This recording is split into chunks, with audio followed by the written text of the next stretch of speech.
Méditation du 17 février. Histoire d'aujourd'hui. Le cadeau de Santi. Quand les justes crient, l'Éternel entend, et il les arrache à toute leur détresse. L'Éternel est près de ceux qui ont le cœur brisé, et il sauve ceux qui ont l'esprit dans l'abattement. Somme 34, versets 18 et 19. Ce jour-là, je suis rentré triste parce qu'il était triste. Ses petites taches de rousseur et ses yeux bleus me réconfortaient souvent quand j'étais fatigué. Parfois, il m'attendait avec mon chocolat préféré ou avec un simple petit message écrit sur le tableau. Mais ce jour-là, il était éteint, un peu isolé, et il m'a confié avoir mal à la tête. Plus tard, j'ai appris que c'était en partie parce que son père avait dû partir en déplacement quelques jours en raison de son travail. À son âge, j'avais la même réaction quand mon père était en voyage d'affaires. Je lui ai donc vite témoigné de la sympathie. Le fait est que c'est sur ses petits yeux remplis de larmes imminentes que nous nous sommes quittés cet après-midi-là, puis je suis rentré chez moi à pied. J'ai prié pour lui parce que je le comprenais, mais en remontant la rue, je me suis mise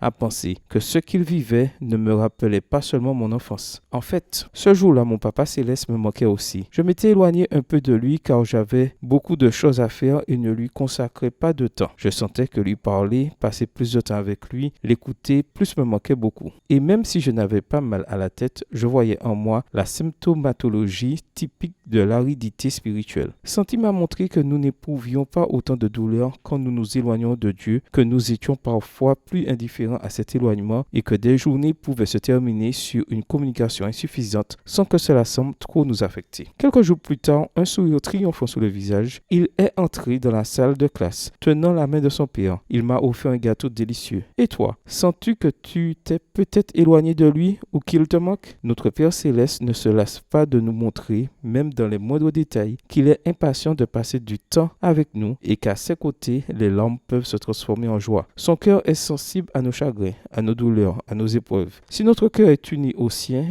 et médite sur sa grande bonté, il élèvera notre âme au-dessus des tristesses quotidiennes et la fera demeurer dans le domaine de la paix. Extrait du livre Heureux ceux qui, chapitre des Béatitudes, page 19, livre écrit par Ellen G. White. Bonne journée à toi et que le Seigneur te bénisse.